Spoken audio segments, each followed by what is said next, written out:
monsieur s'est levé, il dit, je te renvoie. J'ai dit, ok, donne-moi ma lettre de congé, dis-moi. Il ne me donne pas. Et comme j'étais syndiqué, je suis allé voir la convention. On a envoyé première grève, il ne répond pas. Deuxième, il ne répond pas. Troisième, il ne répond pas. Quatrième, on a dit, ok, on a envoyé les instructeurs, on dit, allez-y, saisis tout ce qui est dans ce coin là-bas. On va vendre et puis on va payer la madame. Aïe. Quand ils sont partis, quand il les a vus là, il dit, non, je me présente demain. Je me présente. Quand je vais au tribunal là, du travail, il ne vient pas. Une fois, deux fois, troisième fois, quatrième fois, le juge a donné l'ordonnance. Saisissez tout ce qui est dans son bureau, dans son travail, vendez, payez la madame. Quand ils sont allés là, maintenant il dit, il va dire, ok, on est parti. On est parti au côte. Il y avait le juge du travail, il y avait... C'est comme quand tu vas à un tribunal normal, hein. Il y avait tout le monde, il était là, on a parlé. Moi, j'avais fait mon mémoire, tout et tout. Et quand le juge a dit, mais c'est clair, monsieur, quand vous renvoyez quelqu'un, il y a une raison valable pour laquelle on renvoie. Et on ne renvoie pas du jour au lendemain. On donne l'avertissement verbal, écrit 3, jusqu'à mise à pied, 8 jours, avant de renvoyer quelqu'un. Vous l'avez renvoyé, ok. Ça fait 2 ans, 3 ans. Vous avez pu payer tel montant. Il dit quoi? Vous allez lui payer ça. Vous allez lui payer ça parce que si elle n'avait pas un autre travail, elle allait vivre comment? Vous avez la chance parce qu'elle a un autre travail. Sinon, là, c'est le double que vous allez lui payer. Il dit, ok, il va chercher un avocat. On dit, va chercher ton avocat. Donc, les avocats ont communiqué. Bien aimé, Dieu a son plan pour notre vie. Dieu était en train de préparer l'argent parce que quelque chose était en préparation quelque part aux États-Unis. Un matin, mon avocat m'appelle, il dit, un chèque est là. J'ai dit, hein, tu as un chèque? Il dit, oui, tu as un chèque. J'ai dit, ok. Je m'en vais là-bas, j'ai pris le chèque. Je suis allée à la banque. Je prends le téléphone, j'appelle ma fille. C'est combien qu'on doit payer? Premier versement, c'est combien? Il dit, c'est 12 500. J'ai dit, ok. Je vais prendre ma banque, je vais t'emmener. Je suis devenue riche.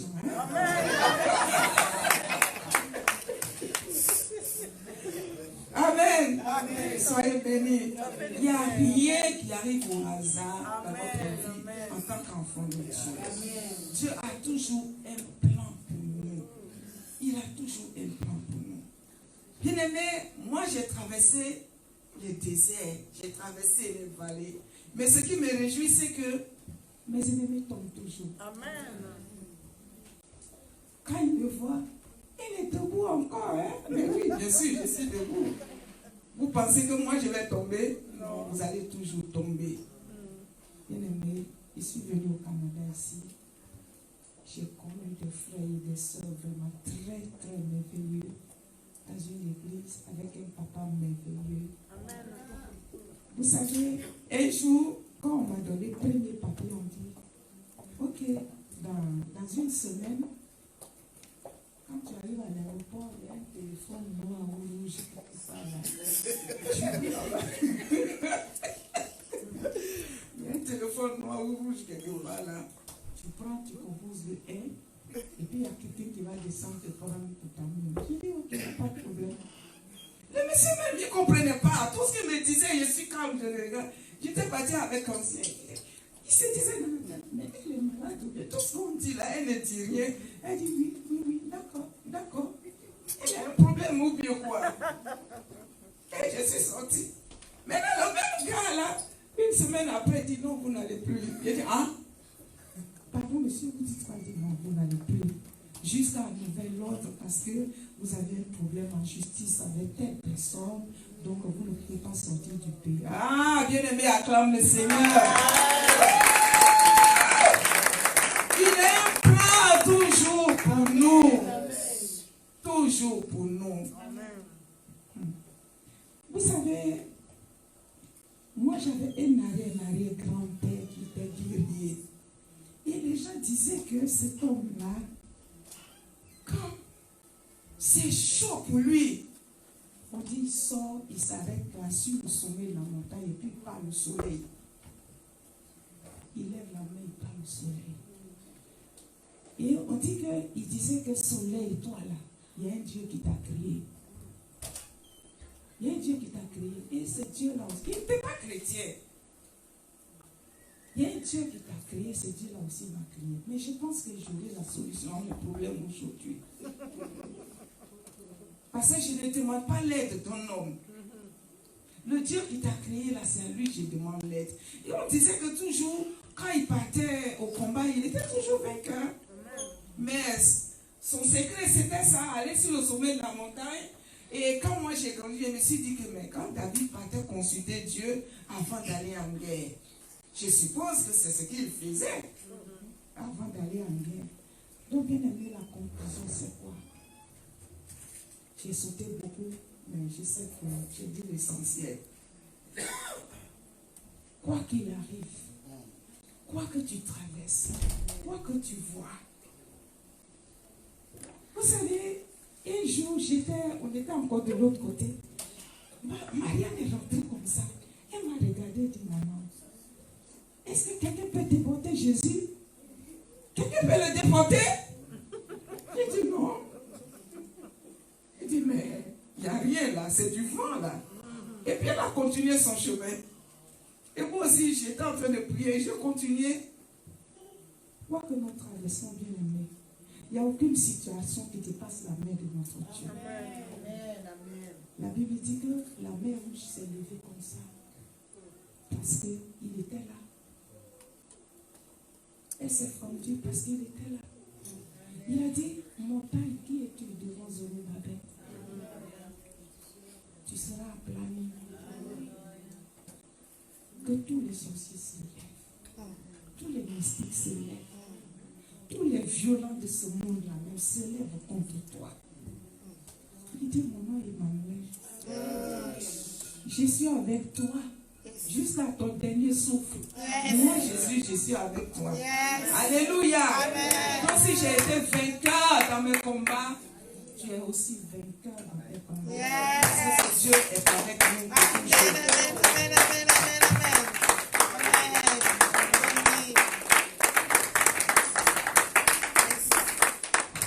Amen. Amen. Amen. Il est Emmanuel aussi dans notre vie. Il est toujours avec nous. Amen. Amen. Alors, j'ai pas oublié les jetons qu'on a pris en entrant. Est-ce qu'il y a quelqu'un qui n'a pas pris le jeton? Si tu as perdu ton jeton, c'est ton problème. On va prendre 5 minutes. On va faire un tirage au sort. Comme je vous ai dit, je ne sais pas ce qui nous attend.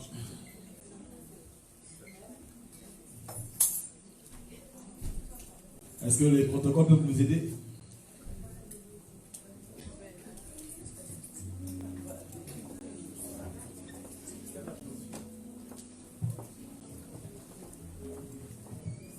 Ok.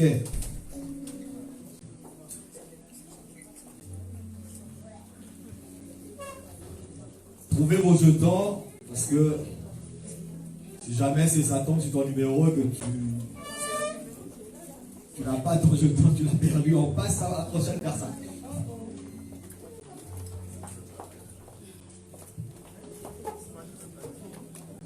Ok. On va... Sœur Vicky, viens. On va prendre la sœur Vicky qui va... Je te choisis, tu vas choisir la boîte. Hein? T'es sûr que tous les jetons sont là? Hein? Non, non, non. Alors, quand tu as donné un jeton, tu as gardé le second, n'est-ce pas? Ok, il y a 3 tirages hein, qu'on va faire. 3 tirages. Vas-y pour le premier.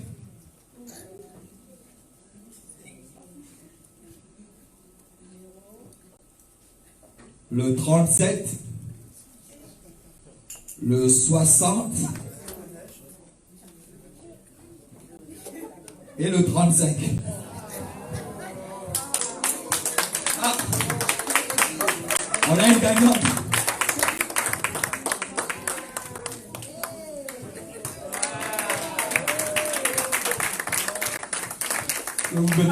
Tenez ceci. Ok. On va passer au second tirage.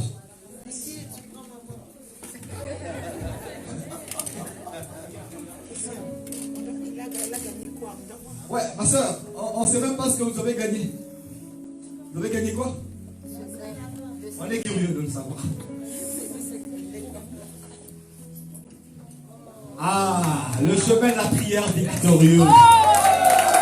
C'est la clé de tout. Aïe, aïe, aïe, aïe. Quand tu rentres sur le chemin de la prière victorieuse. En tout cas, je devrais avoir ce livre. Espérons que le deuxième, ce sera moi. Vicky, est-ce que tu peux brasser comme il faut? Allons-y. Ok. Le 37, le 60 et le 42. Non, ça, on l'accepte pas.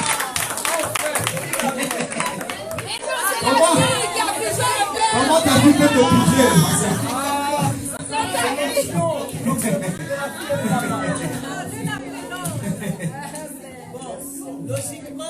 Ok.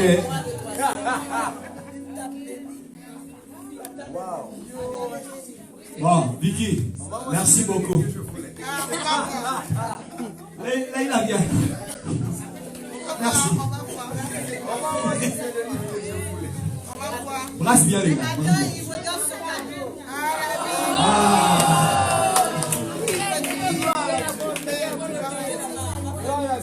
Et il la piche comme il faut. Alors, attends.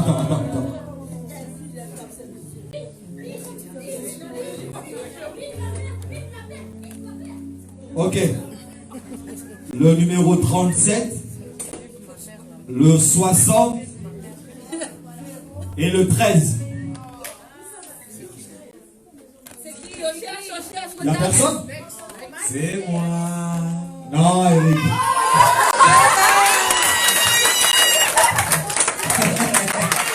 Pourquoi j'ai pris les là? Allez dans le groupe d'adoration.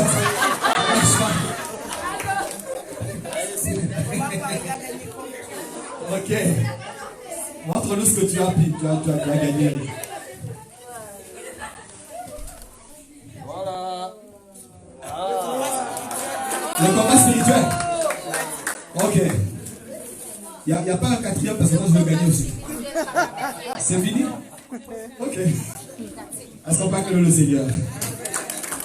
Que Dieu soit béni. Amen.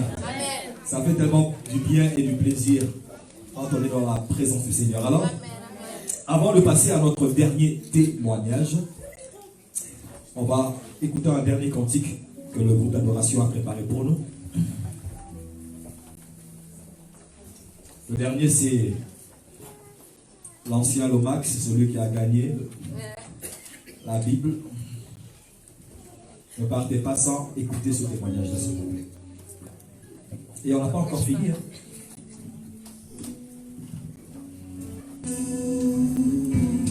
Car nul n'est comme toi. C'est un chant nouveau qui monte dans mon cœur. Un cantique d'amour pour mon seul sauveur. Il m'a pris de loin, il m'a lavé, il m'a racheté et placé à ses côtés. Alléluia, même les ténèbres n'ont plus aucun pouvoir sur moi. Car la clé de la mort, oh, c'est mon maître qui la tient. Quand il me tient la main, nos forces sont droits dans les de l'ennemi.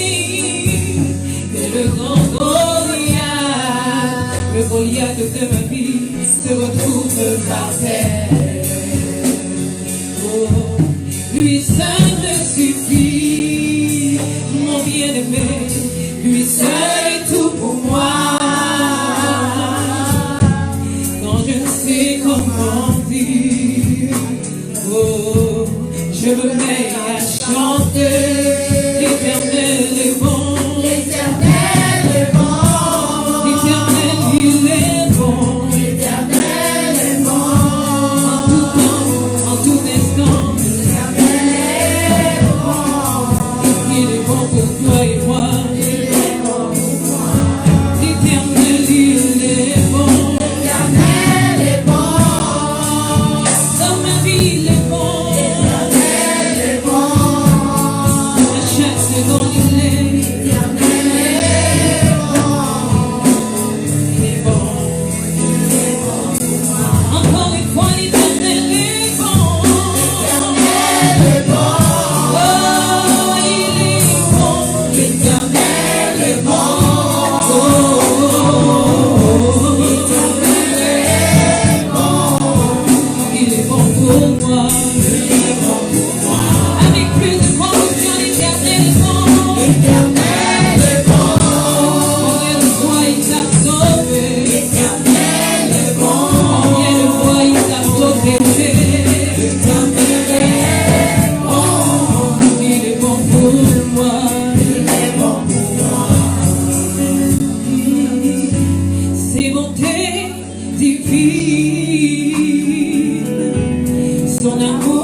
Lui seul est tout pour moi. Quand je ne sais comment dire, je n'ai plus rien à dire, je me mets à chanter. Et je lui crie qu'il est bon. L'Éternel est bon. L'Éternel il est bon. L'Éternel est bon. L'Éternel est bon éternellement. L'Éternel est bon. Il est bon pour moi. L'Éternel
meilleur à chanter.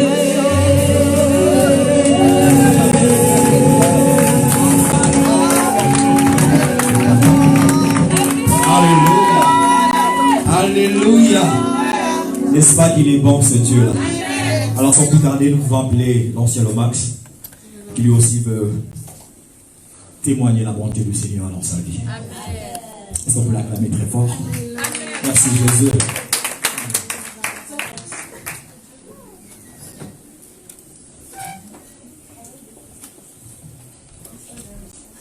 Alléluia.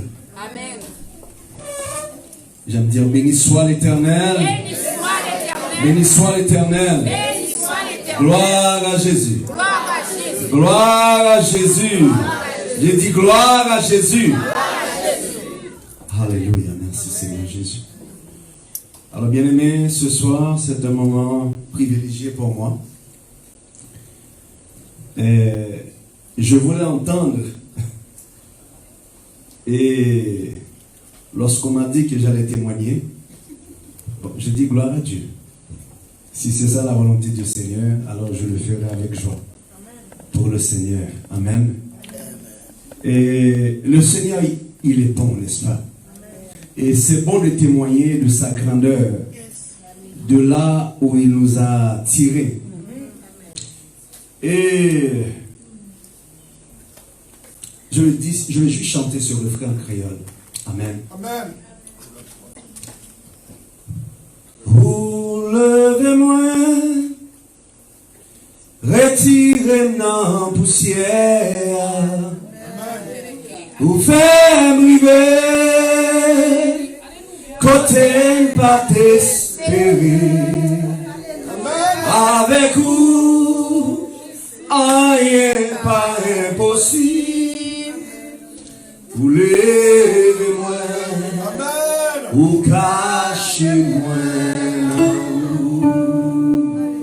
Vous levez-moi, retirez la poussière, vous faites briver, côté pas jamais espérer, avec vous papa, rien impossible, vous levez-moi, vous cachez-moi.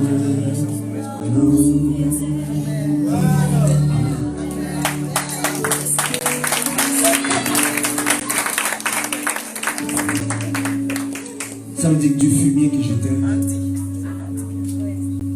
le Seigneur m'a relevé pour me cacher en lui tout simplement et me donner une nouvelle chance. Amen. Il y a un verset, il y a un psaume que j'aime, et ça dit ceci: j'avais mis en l'Éternel mon espérance, et il s'est incliné vers moi, et il a écouté mes cris. Mais cette partie-là n'est pas pour moi, parce que je ne connaissais pas le Seigneur. Amen. Mais j'aime la suite. Ça, c'est pour moi. Il m'a tiré de la fosse. Il m'a retiré de la fosse de la destruction. Ça, c'est moi, ça. Du fond de la boue. Et il a dressé mes pieds sur le roc. Il a affermi mes pas. Et il a mis dans ma bouche un cantique nouveau. Et une louange à notre Dieu. Amen. Bien-aimé, la sœur Maggie a parlé certainement.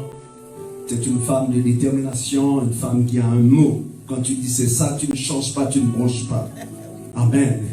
Et je bénis le Seigneur pour cela. Amen. Et ma sœur Manel qui a crié, qui a pleuré, qui a eu confiance en son Dieu. Et Dieu a agi. Amen. Et la sœur Jocelyne, qui depuis sa naissance, on lui a fait comprendre qu'Emmanuel était avec elle. Alléluia. Et quand Emmanuel est avec toi, la victoire est assurée. Amen. Mais moi, c'est un petit peu différent. Alléluia. Il a toujours été avec moi, je ne le savais pas. Mais, contrairement à Marnel et les autres peut-être qui sont peut-être sortis d'une famille chrétienne, mais moi, c'était tout à fait le contraire. Moi, je suis sorti d'une famille évoluisante. Ma grand-mère était une prêtresse. Et du côté de mon grand-père, peut-être que c'est pareil. Et ma mère aussi a pratiqué. Donc, il veut dire, dans l'enfance, à tous les années, les parents faisaient ces choses, faisaient leur cérémonie, faisaient leur histoire, leur fête, et on était baignés dans toutes sortes d'histoires. Amen. Et on a grandi comme ça. Et lorsque je suis arrivé ici au Canada en 1974, j'avais 12 ans. Et il y a une grâce, pas une grâce en fait, oui en quelque sorte, c'est Dieu qui nous donne les talents. Et le talent que j'avais, tel que vous me voyez aujourd'hui, peut-être pas, mais j'étais un danseur. Oui, ça fait rire beaucoup de monde. Mais je savais danser. Et peu importe la musique, et peu importe le rythme, et j'avais cette agilité-là. Même depuis à 12 ans, un grand frère aîné nous a repêchés. Et eux étaient grands, géants, 6 pieds, 5 pieds, ils avaient 18 ans. Mais moi, un bon ami à moi qui est mort aujourd'hui, depuis à 12 ans, on savait. Tu faisais Michael Jackson et les autres, on était là, on imitait tout le monde et on pouvait tout faire. Et cette danse nous a emmenés partout. Et partout, à la télévision, on a fait les ballets, on a fait beaucoup de danse. Pardon? Beaucoup de spectacles. À l'école, à tous les années, ils font des soirées. J'ai combien de temps, mon frère? Amen. Et à tous les années, lorsqu'ils faisaient les Olympiades ou soirées culturelles, et pour moi, ma culture, c'était la culture traditionnelle. Donc la danse traditionnelle, donc qui implique donc la danse folklorique haïtienne. Et notre folklore est tiré du vaudou. Donc c'est cette danse-là aussi que je faisais aussi. Donc à l'école, on montrait notre culture. Et ici à l'école, à l'année où je suis entré, en cette époque de 11 ans, de 12 ans, parce que je suis entré ici très jeune. Et à la télévision, c'était peut-être 2-3 ans après, c'était l'histoire de Kunta Kinte. Donc Kunta Kinte, c'est l'histoire de la traite des Noirs, etc. Vous connaissez cette histoire. Et pour nous, jeunes Noirs qui arrivaient ici, donc c'était compliqué. Parce qu'à mon époque, même dans la rue, on t'appelait Boula Boula, Nègre Black et toutes ces choses-là. Donc pour moi, blanc et église, ça c'était pas pour moi ça. Pour moi, tout ce qui est l'église, pour moi, dans ma conception à moi, l'église, c'était les blancs qui sont venus, qui nous ont colonisés et qui nous ont donné leurs histoires. Et dans ma tête, nous, on avait le vaudou, c'était notre religion. J'ai vu ma grand-mère, lorsqu'il y avait des problèmes dans le quartier, c'est elle qui venait, donc qui aidait. Donc lorsqu'on envoûtait des gens, et c'est elle qui faisait des remèdes, pour moi, c'était une bonne chose. Donc j'ai grandi avec cette pensée. Donc c'est les Blancs qui étaient venus en Afrique, nous coloniser et nous donner leur religion. Notre religion, c'est le vaudou. Et je disais que dans le vaudou, il y a le bien et il y a le pas bon. Comme ici, il y a des voleurs, il y a des gens qui sont bons. Comme ici, dans toute religion, il y a des bons et des pas bons. Et notre religion, c'était le vaudou. Amen. Qui fait que quand je grandissais, donc j'avais, bien que moi personnellement, je ne pratiquais pas quand j'étais plus jeune, mais j'avais dans ma tête cette conception. Et au fur et à mesure, en grandissant, vous savez, jeune dans la danse, peut-être 12-13 ans, mais arrivé à 14 et 15 ans, donc on est jeune adolescent, donc les spectacles nous emmènent dans le milieu. Donc dans le milieu où il y a beaucoup de jeunes filles. Donc, moi, dès mon âge, Donc, j'étais vraiment dans le milieu où je côtoyais les filles, etc. Donc, j'étais vraiment un tombeur. Oui, tel que vous me voyez. Amen. Tel que j'étais. Tel que j'étais. Tel que j'étais. Alléluia. Et bien aimé, c'est ça la bonté de l'Éternel. Et au fur et à mesure que je grandissais, mais j'avais des blessures à l'intérieur. Parce que il y avait quelque chose en moi, au fond, qui ne croyait pas. Au fond, en quelques mois, je cherchais j'avais une quête, mais je ne savais pas qu'est-ce que c'était. Et mon plaisir, je ne prenais pas de drogue, je ne prenais pas de boisson, pour la seule raison qu'on faisait du karaté aussi. Dès ma jeune âge, à partir de 12 ans, je faisais beaucoup les arts martiaux. J'étais un sportif, donc je faisais beaucoup de sports. Donc, qui m'a aidé de ce côté-là par rapport à la drogue. Parce que le milieu de la danse, c'est ça que ça offre. Amen. Donc, Dieu m'a aidé de ce côté-là sans connaître Dieu. Et je grandissais, je sortais avec des filles, etc. Mais, quelque chose manquait. Et ce que je trouvais là-bas ne me remplissait jamais. Il y avait toujours un vide. Et pour faire l'histoire courte, j'avançais dans le temps. Et à un moment donné, quand je suis arrivé à l'âge d'adulte, mes parents se sont séparés, etc. à l'âge de 18 ans. Et ce fut un coup dur. Avec ce coup-là, j'ai dû lâcher les cégeps, etc. Et mener ma vie un petit peu à gauche et à droite. Et au fur et à mesure que je grandissais, et peut-être vers l'âge de 20 ans, etc., et je vais couper beaucoup, là où ça a commencé, c'est vers l'âge peut-être de 26 ans, ou peut-être 28 ans. Et je commençais maintenant, c'est l'âge de faire sa vie. C'est l'âge d'avoir une femme dans sa vie, mais pas une femme, mais pour une femme. Pas vraiment une fille pour sortir à gauche à droite, pour s'amuser. Comme j'étais un expert dans m'amuser, j'ai voulu maintenant changer la direction de ma vie. Et à chaque femme que j'aimais, mais c'était différent. Ces femmes-là, soit me trompaient, et cette femme-là avait des enfants. Moi qui étais soi-disant un expert, mais c'est moi qui prenais des mauvais coups. Amen.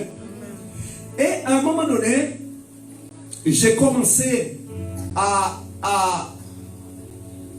chaque femme que j'avais, elles avaient des enfants. Moi qui aimais beaucoup les enfants, je m'attachais avec ces enfants-là, mais quand la personne me quittait, il y avait un vide. Il y avait un vide. À un moment donné, je me suis dit non. C'est fini pour moi. Plus de mariage, rien du tout. Je vais continuer à mener ma vie parce que quand je faisais cela, ça marchait. Quand j'avais une femme, quand je m'amusais, ça marchait. Mais quand je voulais faire les choses sérieuses, ça ne marchait pas. Et je ne comprenais pas. Et à un moment donné, j'ai dit non.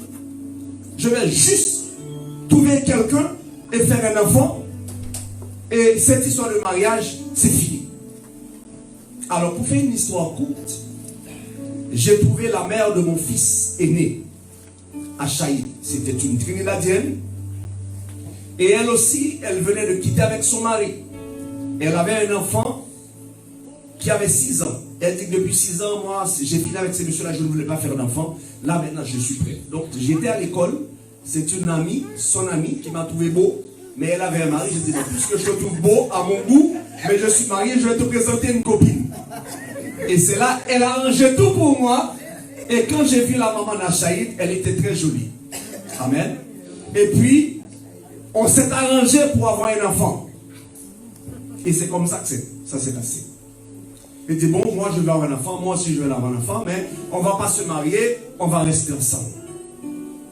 Mais moi je m'étais dit, je ne voulais pas faire comme mon frère, comme ma tante, et tous les gens dans ma famille, mon frère, ma soeur, ma mère, mes cousins, mes cousines, tout le monde divorcé. Tout le monde divorcé. Alors je me suis dit, bon, parce que moi la seule chose, je ne voulais pas avoir 5 enfants à gauche et à droite. Ça, même dans ma vie de vagabondage, c'était tabou pour moi. Amen. À un moment donné, c'est arrivé, on a fait ce qu'il fallait, et puis Achaïd est venu. Et là, je me suis dit, bon, j'ai un enfant dans ma vie. Au fait, je m'excuse. C'est là que ma vie va changer. Au fait, c'est à la venue de mon fils Achaïd. Quand sa maman était enceinte, j'ai connu une femme avant elle. Et cette femme avait 4 enfants. Et quand cette femme-là, elle m'a quitté, mais comme j'étais un père pour ses enfants, mais elle voulait que je prenne soin de ses enfants. Donc, comprenez? Et quand j'ai dit non, on était amis. Et quand elle a su maintenant que j'ai quelqu'un d'autre dans ma vie, et elle a dit, cette femme-là est enceinte, elle ne gardera pas cet enfant. Elle me l'a dit, elle n'a pas fait en cachette. Elle a dit, je vais bouffer cet enfant. Elle me l'a dit clairement. Je vais bouffer cet enfant. J'ai dit, ah bon? Donc moi qui n'étais pas expert dans ces choses-là, et c'est là j'ai expliqué l'histoire. Et quelqu'un m'a dit, ah mon frère, arrivé à cela là, il faut que tu ailles voir. J'ai dit, allez faire quoi? Allez voir. J'ai dit, ok, je vais t'emmener quelque part. Et c'est là que tout a commencé. Et cet homme m'a emmené quelque part. Et quand je suis arrivé quelque part, et c'était une grande prêtresse vaudou. Et cette femme-là a commencé à me raconter ma vie. Tu as ceci, tu as ceci. J'étais étonné. Je dis, ouais, mais comment? Qu'elle a fait pour connaître toutes ces choses-là? Je dis, mes parents servaient, mais c'est mes parents, moi je ne connaissais pas ces choses-là. J'étais un enfant. Amen. Donc quand le gars m'a amené, donc la personne m'a rencontré et la personne m'a raconté, ah tu vas avoir un cadeau, je t'ai donné un cadeau. Donc c'est eux qui m'ont donné un cadeau. Amen. Donc j'étais surpris parce que la personne ne savait pas si j'avais une copine, si elle était enceinte. La personne a dit, oui, elle est enceinte et c'est moi qui t'ai donné ce cadeau, tu dois avoir un grand garçon, ceci, cela, cela. J'ai dit, waouh. Là, elle m'a dit maintenant, mais toi, j'ai vu en toi. Tu as quelque chose. Il dit, ce que je fais là, tu es capable de le faire aussi. Elle m'a dit, ce que je fais là, non. Je vois en toi, tu as beaucoup de capacités. Donc, elle voit en moi des choses que je ne connaissais pas. Amen. Aujourd'hui, je sais que cette femme avait vu la grâce de Dieu en moi. Elle avait vu la grâce, ce que j'allais devenir. Parce que ces gens ont la capacité de voir ce que tu as placé en toi. Amen. Donc elle a voulu me corrompre. Et moi qui ne savais pas. Donc pour avoir ce qu'elle avait, les miracles qu'elle faisait, je me dis, bon, oui, c'est intéressant. Et c'est à ce moment-là, j'ai accepté. Jeune garçon, j'ai accepté. Et cette femme-là a commencé à m'initier. Et je voyais que j'avais certaines capacités. J'ai dit, ah. Donc pour moi, c'était vrai ce qu'elle disait.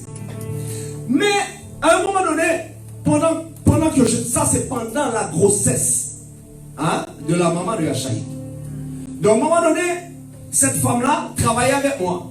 Donc elle voyait les gens, j'étais assis à côté d'elle, je voyais comment elle faisait, etc. Elle appelait les esprits, toutes ces choses-là. J'ai dit, waouh, c'est intéressant. Mais dans mon fort intérieur, il y a quelque chose qui dit non, c'est pas normal. Je dis non, et je commence à raisonner à l'intérieur de moi. Je ne peux pas venir au Canada depuis que j'étais enfant, et maintenant c'est dans ces choses-là. Parce que en général, ces choses-là étaient des choses cachées. Est-ce que tu comprends? Donc en tant que jeune, tu viens ici pour aller à l'école, et j'étais à l'université en plus. Amen. Donc, quand je suis arrivé à ce niveau-là, mais elle me demandait des choses que je ne comprenais pas. Elle dit, maintenant, cet enfant-là, on va laisser ta copine de côté. Puis je vais faire en sorte qu'elle te quitte. Et que moi, je vais t'aider à éduquer l'enfant et on va travailler ensemble. J'ai dit, mais non, ça ne marche pas. Non, j'ai dit, mais ça ne marche pas. C'est pas normal. Je ne peux pas accepter cela. Donc, c'est la maman de l'enfant. Donc, c'est elle qui va prendre soin de son enfant, etc. Mais il y quelque chose que je ne comprenais pas. Et maintenant, j'ai vu que cette femme-là commençait à... Pour moi, comme je vous ai toujours dit, il y avait des bons et des mauvais. Et je vois qu'elle faisait des choses pour guérir les gens. Donc moi, dans ma naïveté, je pensais que j'apprenais quelque chose de bien. Mais au fur et à mesure que je vois son détour et la manière qu'elle escroquait les gens, j'ai dit non. J'ai dit ça, c'est plus quelque chose de bien. Là, je suis commencé à me poser la question. Dans quel pétrin est-ce que je me suis rentré? Vous savez, des fois, quand tu rentres dans ces choses-là, tu es naïf. Mais comment est-ce que tu vas t'en sortir? Amen. Et j'étais pris avec elle. Et maintenant, le garçon est venu au monde. Et avec la maman, ce fut compliqué maintenant. C'était difficile. À partir de 3 mois, c'était l'insulte, c'était toutes sortes d'histoires. Et on s'est séparés. Mais par contre, on s'est dit, pour l'amour de ce garçon-là, on va se respecter. Et moi, en tant que père, je vais jouer le rôle de père. Et on a fait cette entente-là. Mais on s'est séparés. Mais cette femme était toujours là. Amen. À un moment donné, je l'ai dit catégoriquement. Non, c'est ton histoire là, moi je ne rentre plus dedans. Des fois, moi c'est comme ça. Quand quelque chose me dérange, j'ai dit non catégoriquement, j'abandonne, c'est fini. Et elle aussi maintenant, n'oublie pas la première femme que j'étais avec elle. Donc, qui voulait que je prenne sur ses 4 enfants, a voulu bouffer l'enfant. Cette femme que j'ai rencontrée maintenant pour aider mon enfant maintenant, là maintenant je lui ai donné d'eau, elle veut me bouffer et bouffer l'enfant en même temps. Alléluia. Mais tout ça là, il n'y avait pas de Jésus dans tout ça. Il n'y avait pas de Jésus pour moi. Mais Jésus était là. Amen. Mais tel que je vous vois, tel que je vous parle, et cette femme était venue chez moi, donc en accord avec ma mère, comme ma mère avait beaucoup me penché pour ces choses-là. Elle avait fait une petite chambre dans mon sous-sol avec beaucoup d'histoires. À un moment donné, j'ai pris la boîte de poubelle, j'ai dit 1, 2, 3, j'ai tout déchiré et j'ai jeté tout dans la poubelle et j'ai repeinturé la chambre. J'ai dit, votre histoire-là, moi, je ne rentre plus dans ça. Et cette femme, maintenant, a décidé de m'ôter la vie. Moi qui ne connaissais rien. Un soir, tel que je vous vois, j'étais en train de dormir et j'ai vu cette femme-là devant la porte de chez moi. J'habitais à Rivière-des-Prairies avec ma mère. Je vis cette femme devant la maison, mais de l'autre côté de la rue. Et maintenant, il y avait, c'est comme une piste d'atterrissage, mais il y avait des bougies de l'autre côté de la rue jusqu'à devant chez moi. Plusieurs bougies par terre. Un côté et de l'autre côté, des bougies par terre. Il y avait 3 petits bonhommes avec elle. Ces bonhommes-là étaient hauts comme ça. Est-ce que c'est chaud? Ces bonhommes-là étaient comme ça. Ils avaient un genre de... Le truc qui est Indiana Jones à ces choses-là. Et la personne frappait dans la rue et faisait des incantations. Et la madame, elle faisait des incantations devant la porte. Moi, mais quelque chose m'a réveillé. Et je me suis mis devant le hublot et je regardais. Mais elle me parlait, elle savait que j'étais derrière la porte, elle me parlait. Elle m'a dit, aujourd'hui, c'est fini pour toi. J'ai dit, oh. Là, c'est la panique. Moi, je la regardais. Elle m'a dit, aujourd'hui, c'est fini pour toi. À un moment donné, j'ai vu qu'elle a lancé quelque chose. Je vous parle dans une vision claire, comme je vous vois ici. Elle a lancé quelque chose, et cette chose, pendant que j'étais derrière la porte, on dirait que la chose a passé au travers de la porte et m'est tombée sur la tête. À un moment donné, elle a commencé à tirer sur la corde qui était, le bout était sur ma tête. Et j'ai senti mon esprit sortir. Elle commence à dire, aujourd'hui je vais partir avec toi. À ce moment-là, c'est la panique. Je commence à invoquer tous les dieux de mes parents. C'est ça que je connaissais. j'ai commencé à évoquer tous les noms des dieux que j'ai entendus, que mes parents disaient. Mais plus que j'évoquais les noms des dieux, et plus que cette chose-là sortait. À un moment donné, vous savez, même quand on n'est pas chrétien, n'est-ce pas? Mais quand ça bade, tu dis, oh mon Dieu! Tu cries, mon Dieu, tu cries Jésus. Amen. C'est pas parce que je connaissais la parole, c'est pas parce que je connaissais, c'est un réflexe que tous les hommes ont qui n'ont pas. Quand tu frappes les pieds, il y a beaucoup qui disent des bêtises, mais il y a d'autres qui disent mon Dieu. Et j'ai réalisé quand rien n'est marché dans les noms des dieux que je citais, j'ai dit bon Dieu, aidez-moi. Ça c'est un créole. Je dis bon Dieu, aide-moi. À ce moment, la femme a perdu prise. Elle est tombée en arrière et moi je suis tombé. Tout de suite, je me suis réveillé dans le rêve, dans la vision. Mais ce n'était pas une vision. C'était une réalité. Parce que j'ai senti, je me suis réveillé, mais j'ai senti la chose qui sortait de ma tête. Bien-aimé, ce fut la panique. J'ai paniqué. J'ai paniqué. À ce moment-là, j'ai dit non, il faut que je prie. Même quand tu es païen, quand ça bat, tu cherches Dieu. Amen. Amen. Alors, je ne connaissais pas le Seigneur comme que je l'ai connu aujourd'hui, comme je le connais aujourd'hui. Amen. Mais je connais l'église catholique. Alors, j'ai décidé d'aller dans les églises. Je savais quand mes parents ou les autres parents avaient des problèmes, ils allaient faire des chapelets et prier. Alors, moi qui ne connaissais rien, donc j'ai pris mon chapelet, il faut que je me chasse de cette femme qui veut me tuer. Amen. Donc, j'ai été à l'oratoire Saint-Joseph. Vous avez vu la grosse escalier là qui est en avant? Je me suis tapé ça à genoux. Mais quand on ne connaît pas le Seigneur, jeunes hommes, faites attention. Amen. C'est compliqué dehors. Et à un moment donné, j'ai monté à genoux, bien-aimé. Les genoux mangeaient, mais tout ce que je voyais, c'est la vie. Il fallait que ça change cette histoire-là.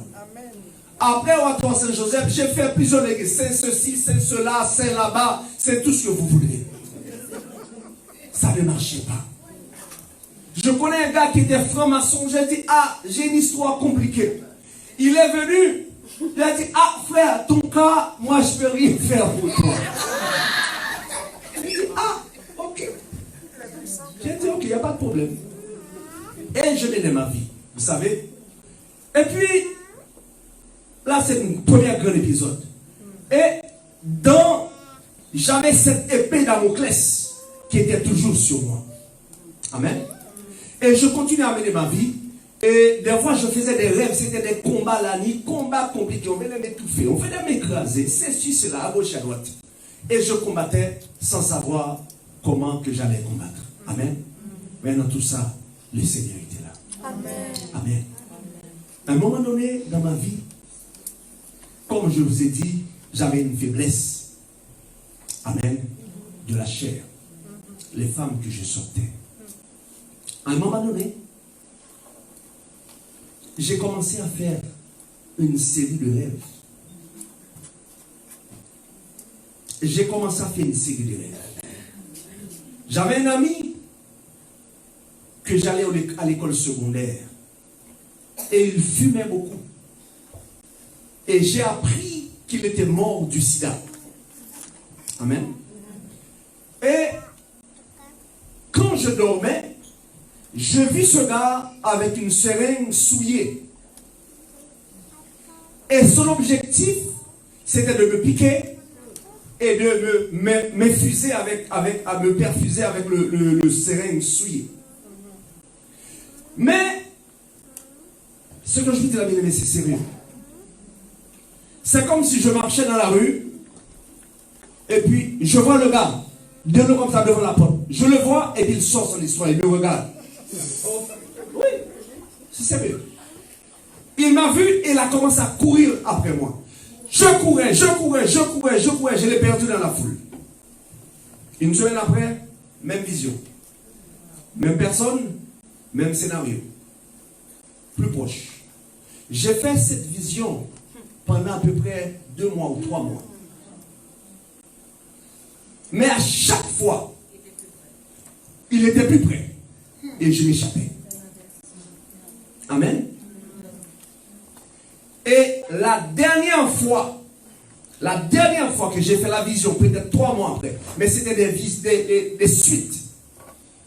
C'est comme si j'étais dans une rue comme ça, je marchais, et lui, il venait sur une rue comme ça.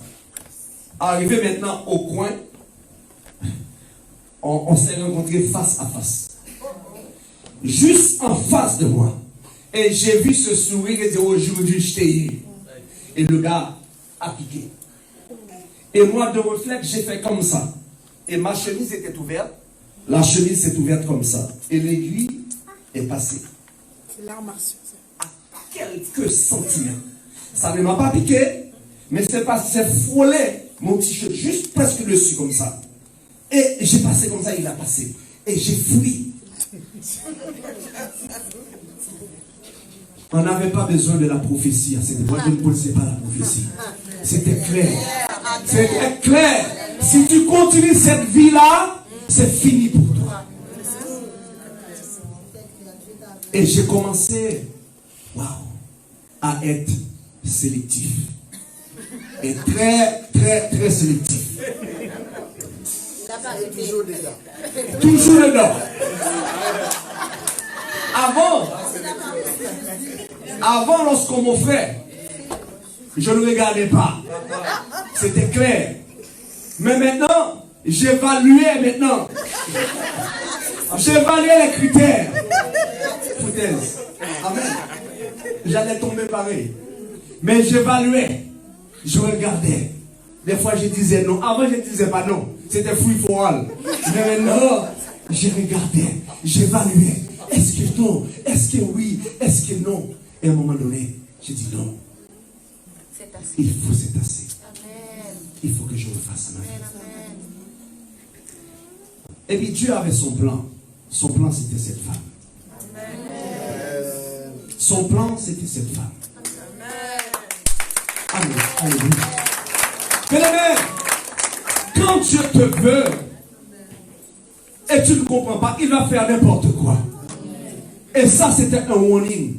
Jeune homme, change ta vie. J'ai besoin de toi. Change ta vie.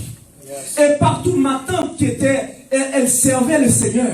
Et à chaque fois que j'allais chez elle, elle me disait, le Seigneur a besoin de toi. Pour moi, c'était la ton histoire, le Seigneur. Lorsqu'il voudra de moi, il viendra lui-même me parler. C'est ce que je dis, non, il viendra lui-même me parler. Je dis, j'ai rien comme ça, c'est bon. Mais c'est toi qui me l'as dit, mais lui, il m'a encore rien dit. Amen. Et d'autres serviteurs de Dieu. J'étais dans une église, l'église Autremont, avec une amie. J'arrive là-bas, il y a un gars. J'étais devant l'église était finie, tu vois, quand les gens défilent, quand les gens sortent. Et c'était un pasteur, je ne connaissais pas, ce n'était pas mon monde. Un jour, la fille m'a invité comme ça pour l'église. J'ai dit, ok, bon, allez, juste pour faire plaisir. Et quand l'église est finie, je suis resté dehors. Et puis c'est là que j'ai vu une voiture s'accoter. Et le gars, moi je ne connaissais personne dans l'église. Je me suis tourné, il l'appelle qui? Il a dit, oui, toi, viens. Alors je descends, par politesse, je le vois. Il dit, toi, est-ce que tu me connais? Je dis, monsieur, je ne le connais pas. Il dit, oui, justement, c'est ça. Moi non plus, je ne te connais pas. Mais le Seigneur m'a dit, toi, tu es un serviteur de Dieu. Amen. Dieu te cherche. Dieu te veut dans sa bergerie. Tu peux me croire si tu veux. Si tu ne veux pas, ce n'est pas ton problème. Mais Dieu le fera. Dieu te cherche. Il est parti. J'ai dit ça à mon ami qui était là et je rigolais. Et quand j'ai vu Noémie, une jeune fille que je connaissais depuis 18 ans, mais à 28 ans, je l'ai revue. J'ai dit, waouh, ça, Seigneur. C'était pas Seigneur, mais j'ai dit, mon Dieu, c'était mon Dieu. Mon Dieu, je la veux celle-là. Si c'est celle-là, je m'arrête, c'est fini. Mais même en tant que cette personne qui avait cette vie compliquée, mais je m'étais dit, le jour où je vais me marier, c'est fini. Et je m'étais toujours dit, si je dois traverser de l'autre côté de votre histoire de bon Jésus là, je serai un bon serviteur. Parce que j'ai vu toutes les conneries que les gens faisaient. Parce que pour moi, c'est ça qui me dégoûtait. J'entends tel pasteur faisait ceci, tel pasteur, c'était des blagues, tel pasteur. Maintenant tu es pasteur, maintenant tu vas sortir avec les filles à gauche à droite. Pour moi, c'était un problème. Je me dis toujours, même quand, dans blaguant avec mes amis, si jamais je vais de l'autre côté, ça va être fini. Si je me marie, c'est fini cette histoire à gauche et à droite. Et j'ai rencontré cette femme. On s'est parlé, mais elle avait quelqu'un dans sa vie. La situation, l'équation était compliquée. Amen. Mais on s'est voyé quand même. Mais elle disait, mais je ne peux pas être pour toi, j'ai quelqu'un. J'ai dit, il n'y a pas de problème, je vais t'attendre. Mais je me suis arrangé. Aucune relation sérieuse pour attendre ce jour. Je dirais que j'avais prié pour qu'elle puisse chasser son copain. À un moment donné, cet ami qui m'avait emmené à l'église, et on a été manger au restaurant.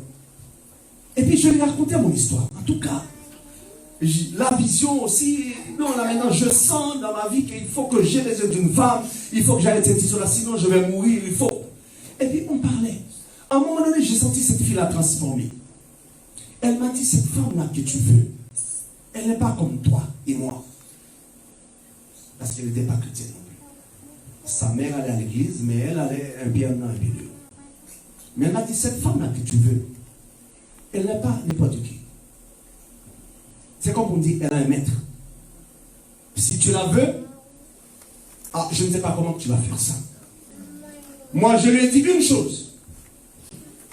Peu importe là où elle est, c'est ça que je veux. J'ai dit, en tout cas, je ne sais pas, cette femme-là, je la veux. Peut-être parce que je dois faire, je le ferai. Et j'ai commencé à suivre Noémie, ma femme, qui n'est pas encore ma femme. Et puis, mais le côté païen était fort en moi. Alléluia, je ne connaissais rien du Seigneur. Mais elle allait à l'église, elle avait commencé à aller à l'église, justement, la Cité des Merveilles. Amen, au début. C'était en 98. Amen. Mais 3 ans auparavant, on s'était rencontrés. On se voyait en cachette une fois de temps en temps, des fois, non, tanné, non, finalement, non, je veux que tu sois moi seul, etc. À un moment donné, j'ai dit, bon, je te laisse. Quand tu seras décidé avec ton père, quand ça finit, tu m'appelleras. Je vais t'attendre. Et à un moment donné, bien aimé, cette femme m'appelle, elle m'a invité au restaurant, on a mangé, etc. Mais elle avait fini avec son copain depuis au moins 2 ou 3 mois, elle ne m'avait pas dit. Mais elle voulait savoir mon intention. J'ai dit, mon intention est toujours pareille, des riches, tu sais, alors c'est là qu'elle m'a dit, c'est fini. J'ai dit, ah, Seigneur, mon lot est tombé. Ça, c'est fini. Mais elle m'a dit une chose. Tu veux être avec moi? Moi, je m'en vais à l'église. Je suis chrétienne. Donc, tu dois changer ta vie. Mathilde-nous à notre ciel, tout ce que tu veux, changer ma vie. J'avais aucune intention de changer ma vie. Amen. Mais tout ce que tu veux, je le veux. Tout, tu sais, on connaît la parole. Mais elle m'a dit, il n'y a pas de problème. J'ai un ami pasteur que je vais faire rencontrer et lui, il va te parler. Elle dit, ok, mais pour moi, c'était une blague. C'est là que j'ai rencontré le pasteur Jacques. Pasteur Jacques est venu chez Noémie. Et Noémie l'a présenté, voici mon copain, donc il est intéressé, et on croit, on pense faire quelque chose de sérieux, etc. Et le pasteur a commencé à me parler. Moi, j'étais dans Platon, j'étais dans Socrate, j'étais dans toutes ces histoires-là, on parlait de la philosophie. Il parlait, lui, comme pasteur Jacques, lui, il était dans la conversation avec moi. Et moi, je disais, votre histoire de Dieu, là, je ne crois pas. Je commence à expliquer la même histoire que je vous dis.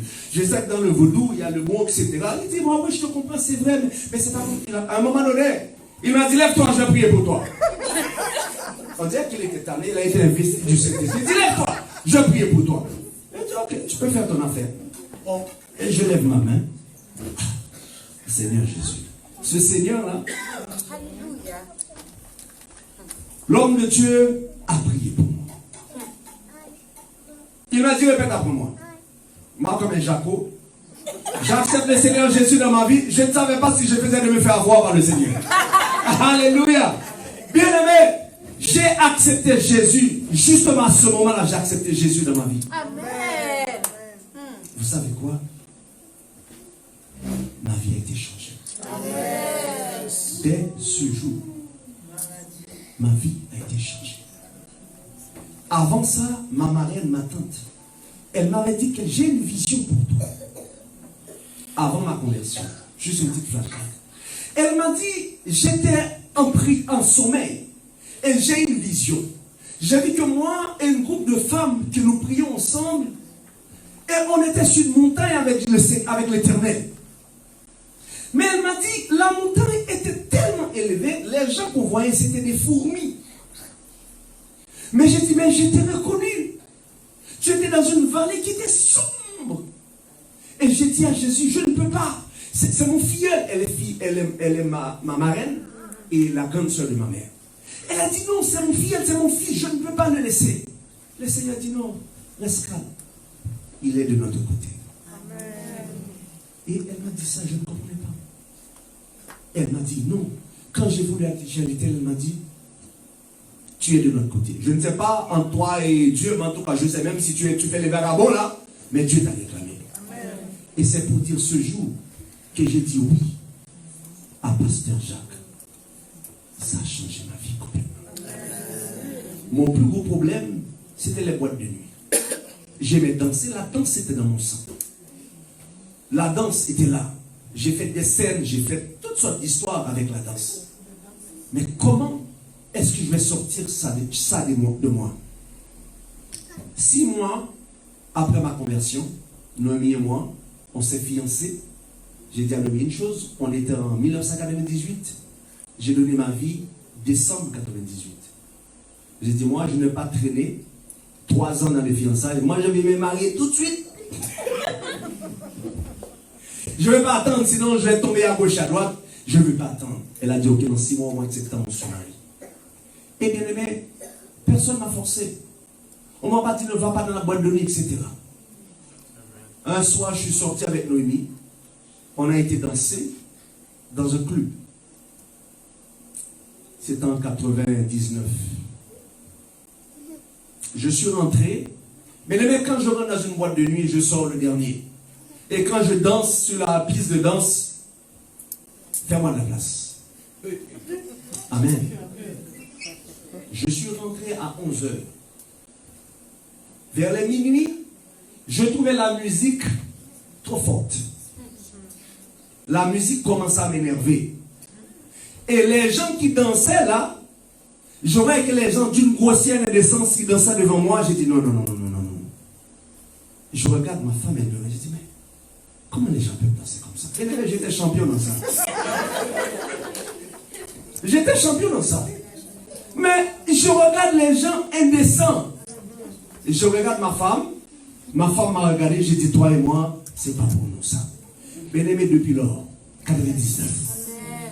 Jamais mis mes pieds. Bien aimé, c'est juste pour dire que le Seigneur, je suis une pure grâce de Dieu.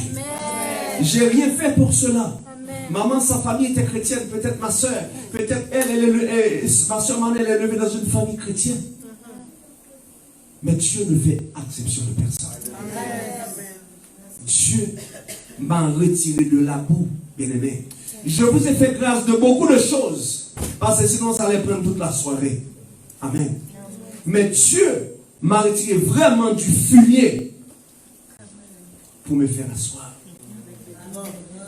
avec les grands de son peuple. Amen. Une produit de la grâce de Dieu. Voilà pourquoi, depuis que je me suis converti, j'ai demandé à Seigneur une chose. J'ai dit au Seigneur, tout ce que je faisais dans le monde de bon, je vais le faire pour toi. Et le Seigneur m'a pris au mot. Mais si vous voyez que j'ai les ailes pour le Seigneur, c'est tout simplement, c'est mon engagement avec le Seigneur. Je sais de quelle famille que je suis sorti.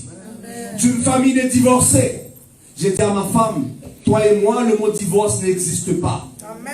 Ce mot-là n'existe pas dans notre vocabulaire. Amen. Tout le monde dans ma famille divorcé. J'ai dit, cette histoire de vaudou, on coupe ça à la racine. Moi et ma maison, nous servirons l'Éternel. Bien-aimé, ça fait depuis 1998 que j'ai donné ma vie. Aujourd'hui, j'ai 22 ans dans le Seigneur. Ou 21 ans. Dieu m'a fait grâce. Amen. On n'a jamais reculé en arrière. Amen. Mais plutôt aller de gloire en gloire avec le Seigneur. Bien-aimé, c'est ça que Dieu attend de vous. Et je vous donne un secret, bien-aimé. Quand le diable met sa patte sur toi, et quand Dieu t'a sauvé, ne prends pas ton Dieu à la légère. Parce que son venin est en toi.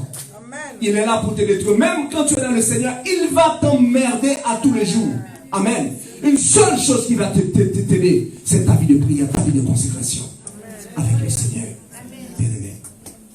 Alors c'est juste pour dire, le Seigneur a changé ma vie. S'il a changé ma vie, il peut changer votre vie encore.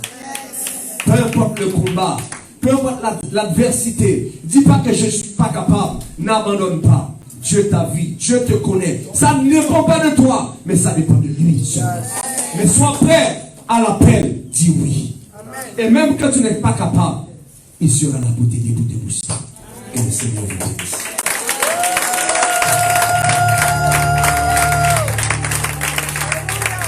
Amen. Que Dieu te bénisse. Vous savez, on s'était dit qu'on allait arrêter plus tôt, mais là, il y a tellement de choses que Dieu nous dit. Alléluia. Qui nous ont bénis. Alléluia. Alors, est-ce que les protocoles peuvent déjà distribuer les enveloppes? Nous voulons offrir à Dieu avant de passer à notre dernière étape de notre soirée. Mais il y a tellement de choses que Dieu fait parmi nous. Et je suis sûr que là où tu es assis, après avoir entendu tous ces témoignages, tu te poses plein de questions. Si Dieu est capable aussi de faire ça pour toi.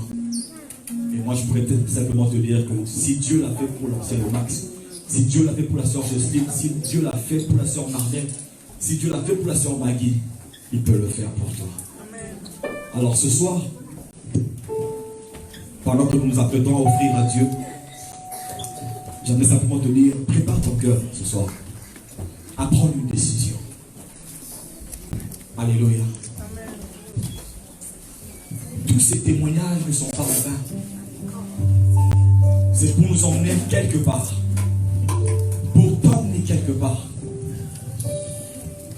À dire oui au Seigneur. À être sincère avec lui. Parce que Dieu, la Bible déclare que il est celui qui exauce la prière. Et la parole continue à dire que la prière du juste a une grande efficacité. Devant les obstacles, si tu connais ce Dieu-là, quand tu cries vers lui, il est celui qui entend ta prière. Il est celui qui affranchit. Il est celui qui guérit. Peut-être que tu es venu ici avec beaucoup de problèmes, beaucoup de soucis dans le cœur. Laisse-moi te dire, ne sois pas pressé de partir chez toi. Ne pars pas parce que Dieu a quelque chose à faire dans ta vie. Alléluia.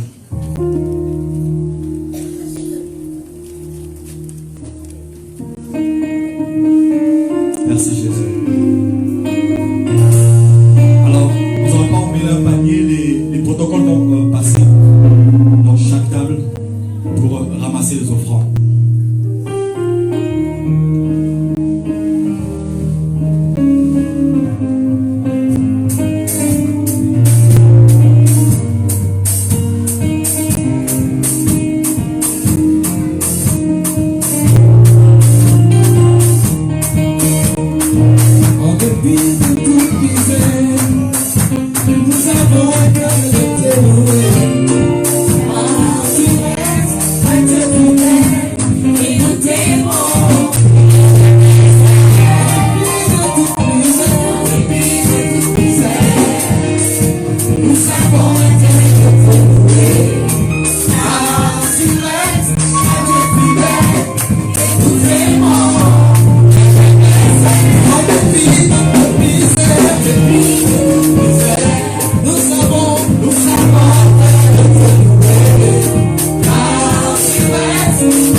Seigneur, nous te sommes reconnaissants pour toutes ces personnes, mes frères et mes sœurs, qui ont apporté quelque chose devant ta présence. Père, ma prière est que tu bénisses chacun d'eux, tu bénisses leurs ressources, tu bénisses leur vie, tu bénisses leur maison, Seigneur, et que tu bénisses cette église, oh Dieu, afin qu'il ne manque de rien. Dans le nom de Jésus, t'avons ainsi prié et rendu grâce. Amen. Amen. Amen. Alors, comme je vous le disais, nous sommes arrivés à la fin de notre réunion. Mais avant de terminer, je vais inviter le pasteur Noé, qui lui va faire un petit service sur nos vies et aussi nous recommander entre les mains du Seigneur. Alléluia. Est-ce que tu as été béni ce soir? Amen. Alors si tu as été béni, j'aimerais que tu pousses un cri de joie en silence.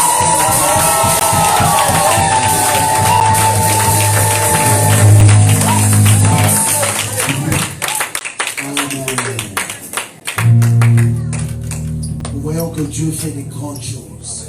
Vous savez, des fois quand tu vois quelqu'un de l'extérieur et que la personne ne t'ouvre pas son cœur pour te parler, il est difficile de savoir par où la personne est passée. Vous savez, quand je voyais l'ancien Lomax, je le voyais 3 fois ça. Alors, quand je l'ai connu, sérieusement, il le sait, c'était un frère très impliqué. Mais je ne pouvais pas imaginer que c'était un player. Mais notre Dieu est merveilleux. Aujourd'hui, il est dans notre cas. Et Dieu est en train de faire des choses merveilleuses. Merci beaucoup à tous nos intervenants, Sœur Maggie, Sœur Marnel, Maman Jocelyne, ainsi que l'ancien Lomax, bien sûr. Nous avons eu des témoignages puissants. Et je sais qu'il y a encore beaucoup de témoignages, mais à cause du temps, on a limité cela pour la première édition. Prochainement, on commencera plus tôt. Au lieu de 18h, on commencera peut-être à 16h.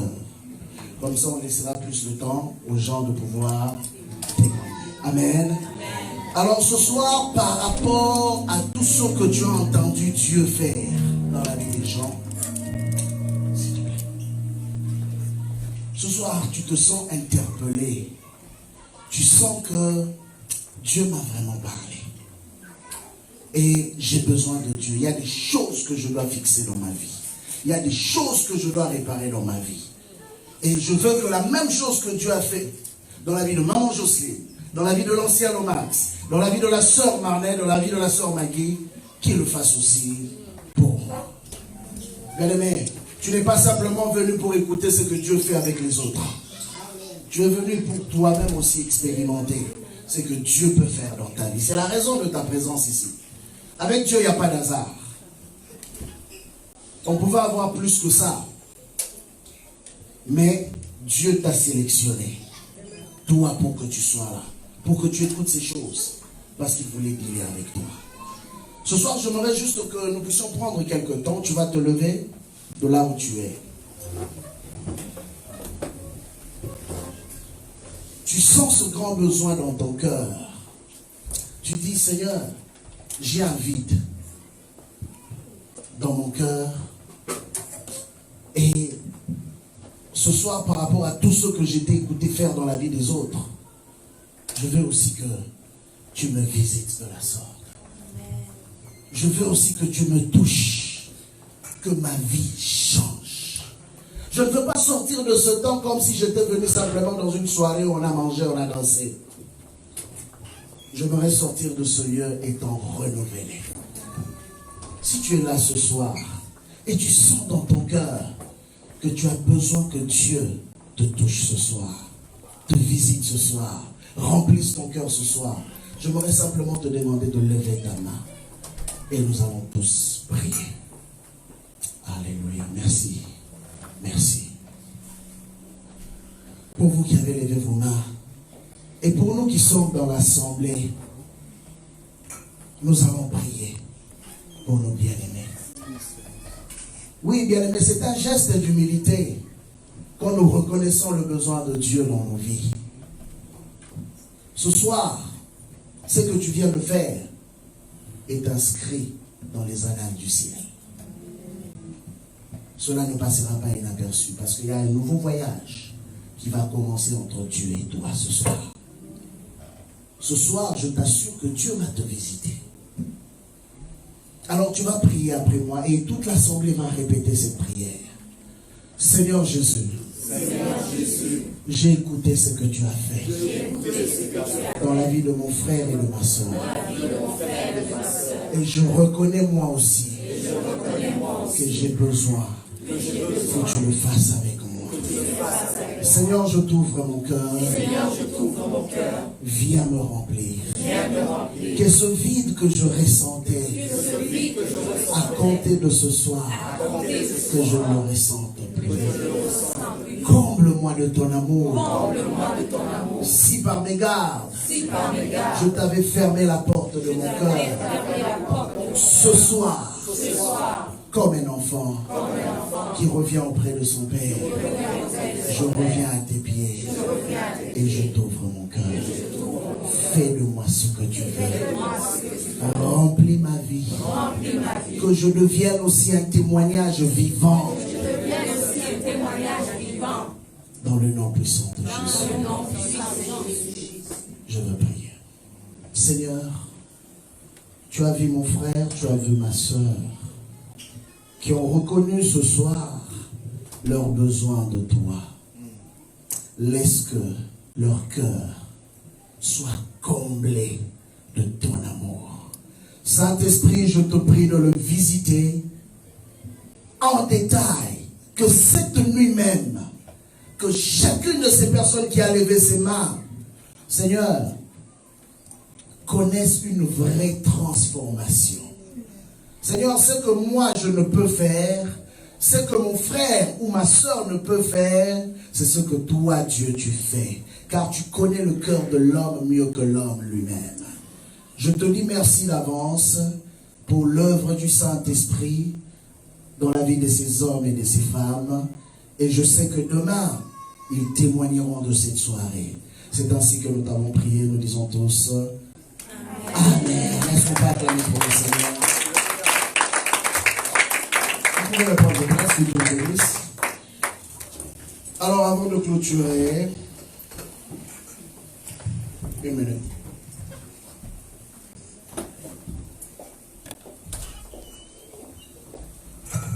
Avant de clôturer, j'aimerais quand même inviter quelqu'un, une personne qui m'est chère. Je l'appelle toujours un autre moi-même. Alors ce soir, j'ai l'honneur d'inviter en ce lieu ma femme qui est l'initiatrice de ce programme. Alors pendant que ça avance, nous voulons simplement acclamer le Seigneur.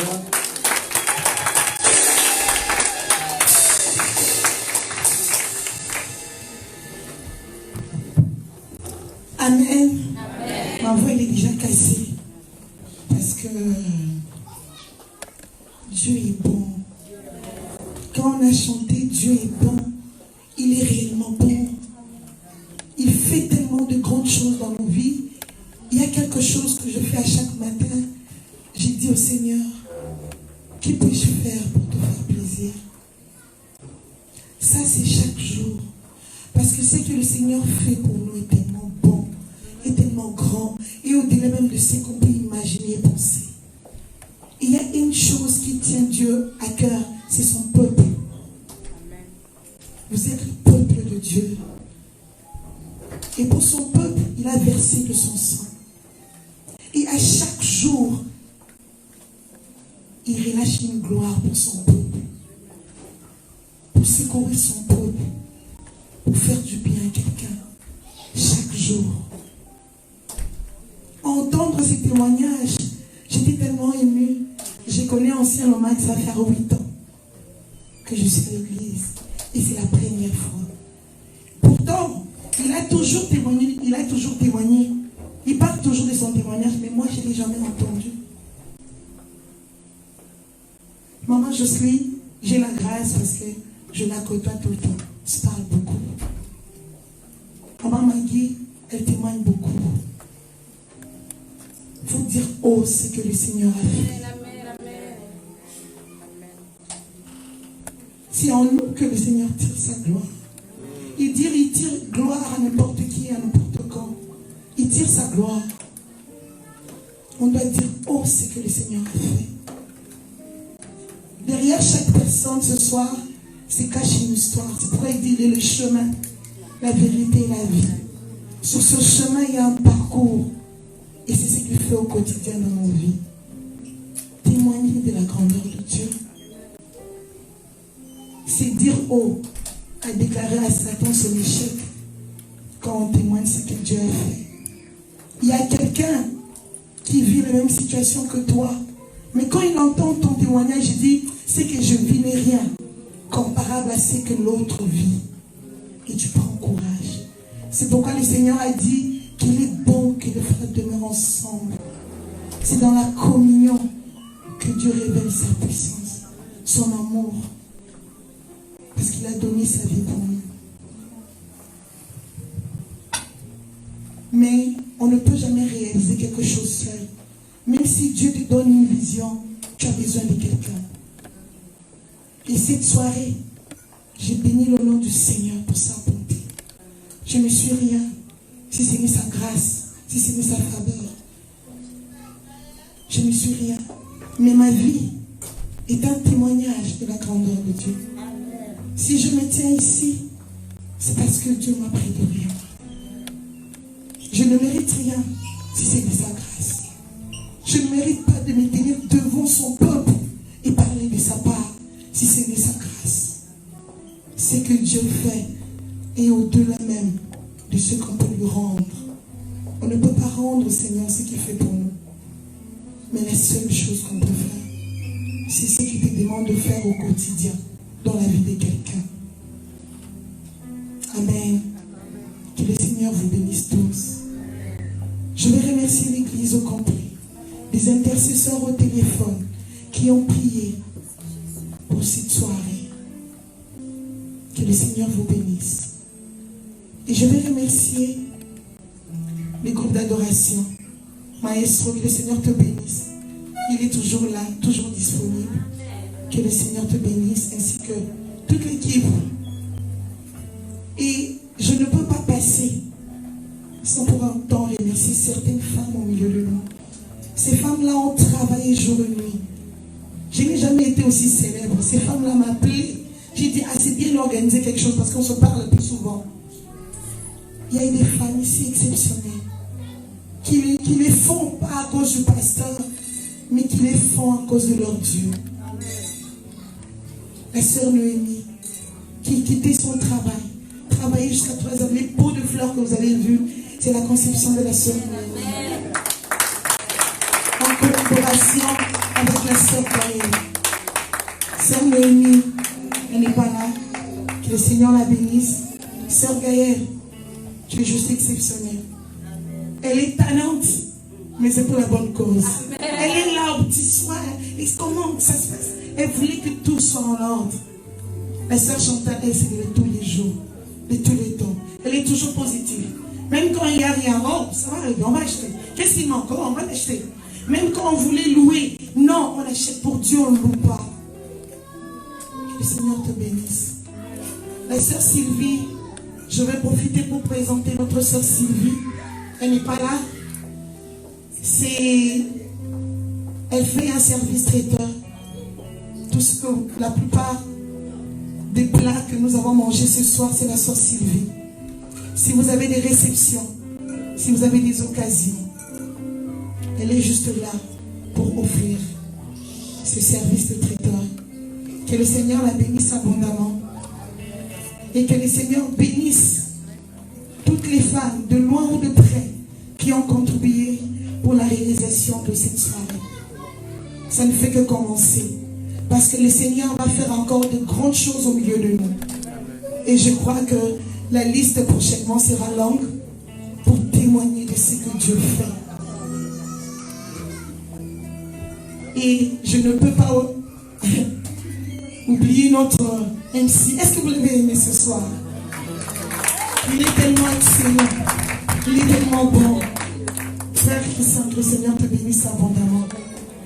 Et je vais remercier, je l'appelle toujours mon Père spirituel.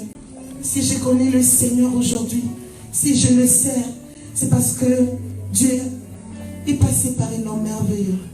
Mais comme Dieu fait bien les choses, et cet homme m'a aussi épousé. Et aujourd'hui, mon pasteur, c'est le pasteur Noé. Que le Seigneur vous bénisse abondamment. Je ne cesserai de remercier Dieu pour vous. Parce que si j'ai grandi au quotidien, c'est lui qui me donne la nourriture. Et c'est un bon papa pour mes enfants. Que le Seigneur te bénisse abondamment. Est-ce qu'on peut juste dire merci au Seigneur? On va rechanter encore la chanson L'Éternel est bon. Juste pour dire merci pour cette soirée.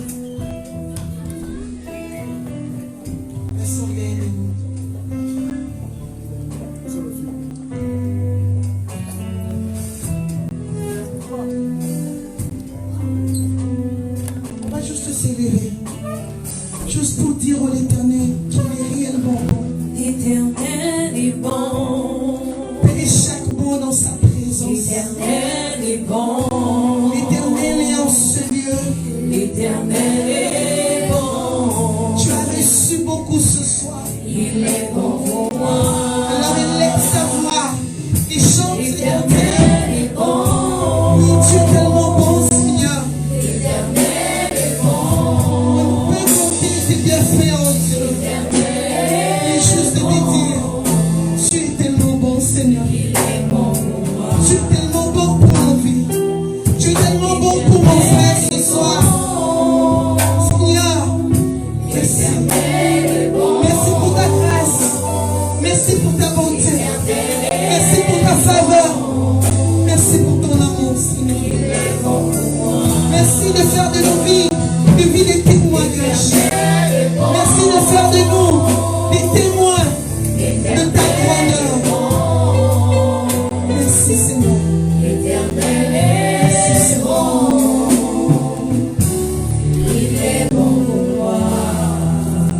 Alors que Dieu te bénisse, Marianne, pour cette inspiration qui nous a tellement fait beaucoup du bien, n'est-ce pas? Alors nous sommes arrivés à la fin de notre réunion. Deux choses avant de clôturer. Nous sommes le temple de Dieu, donc c'est le lieu qui vous accueille. Et demain, si vous n'avez pas d'endroit où aller prier, nous sommes ici à partir de 10h pour notre culte de célébration. Et la deuxième chose, c'est que à la fin de cette réunion, comme je vous ai dit au début, il y a un stand qui est là où notre bien-aimé, le frère Christopher, qui vend des t-shirts, t-shirt 316. Donc, si vous n'avez pas du cash sur place, allez vers le frère et parlez avec lui. Et vous allez vous arranger par rapport aux modalités de paiement. Alors, nous pouvons simplement inviter la servante de Dieu, maman Chantal, qui va faire la prière à la clôture, s'il vous plaît. Gloire à Dieu. Nous acclamons la victoire. Acclamons la victoire, la victoire. Acclamons la victoire, la victoire. Vous savez, Dieu a toujours un plan pour quelqu'un. Je ne me sentais pas bien, mais j'ai bien mangé, je me sens mieux. Amen. Le chauffeur me disait, pour maman, descends seulement. Dieu vous attend en bas. Je dors. Au bureau, j'ai dormi. Mais j'ai senti que ma nièce est venue, je étais venue en mission. Ne dis pas que tu étais venue comme ça. Tous ces témoignages qui s'est passé ici, c'est pour me révéler. C'est là où j'ai compris. Soutenons-nous les uns les autres. Quand je dormais, à un certain moment, je disais, bon, je suis fatigué, mais Montréal. Le Seigneur a dit, non, tu n'es pas fatigué de Montréal. Il faut aimer encore Montréal. Amen. Dis à la personne qui est à côté de toi, je t'aime de la part du Seigneur. Amen. Nous voulons encore la présence de Dieu, ça va nous faire du bien. C'est que moi, je veux que je sois encore renouvelé. Balançons-nous tous en main. Un jeudi comme ça, papa a voyagé le mercredi. Avant de partir, j'ai senti comme si une force là m'a comme paralysée. Je dis, c'est quoi ça? Je dis, papa, tu ne peux pas partir comme ça. Il dit, bon, on va à l'hôpital. On va à l'hôpital. On reste là-bas jusqu'à, je crois, 16 heures comme ça. Mais papa devait prendre l'avion. Mais j'ai fait tout. Papa, tu peux aller prendre ton avion. Moi, il n'y a pas de problème. Mais il faut que j'aille, que je sois encore là à l'hôpital pour finir les choses. Quand j'ai compris, moi j'ai dit, comme c'est les affaires de notre père, toi vas-y. Il est à Calgary maintenant. Et c'est là où que j'ai compris, quand la force n'est plus là, surnaturelle de Dieu est là. Premièrement, le royaume, quand c'est premièrement, le royaume va te donner encore la force. Amen. Amen. Dans ces forces-là, quand je voyais même Christopher à la maison, maman, j'aimerais te masser un peu. Il faut que tu sois forte. Dieu est là. Parce que nous allons apporter toujours des témoignages. Quand je vous pousse dans tous ces témoignages, dans cette ville de Montréal, quand je suis venu à Montréal, une chose que j'ai compris, quand tu es appelé, Dieu va te donner la force. Et quand on était ici à Montréal, moi je ne savais pas que j'allais être pasteur. Mais Dieu peut te passer une maladie incurable pour que tu te réveilles. Tes os maintenant reviennent encore en place pour commencer à dire, bon, je pense seulement à Dieu. Je suis toujours avec mon Dieu. Dieu est capable. Le témoignage que tu vas apporter, Dieu t'a déjà donné la réponse ici. Tous ceux qui ont témoigné, c'est la réponse de Dieu. Je crois qu'il faut commencer à, nous allons activer ça encore plus. Parce que par des témoignages que l'autre a vécu, moi aussi je peux. Voilà son nom ensemble. J'aime ta présence, Jésus. J'aime ta présence. Oh papa. Ta présence me fait du bien. Oh ta présence.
Nous acclamons la victoire. Et nous scellons la victoire. La grâce de Dieu sera bonne dans les églises. La paix qui gagne encore les âmes. Que le nom de Dieu soit béni. Dans le nom de Jésus-Christ, nous avons prié. Amen. Amen.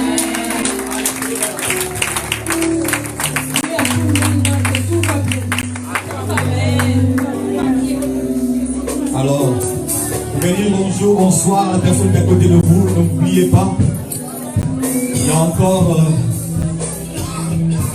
un dessert qui vous attend de l'autre côté alors.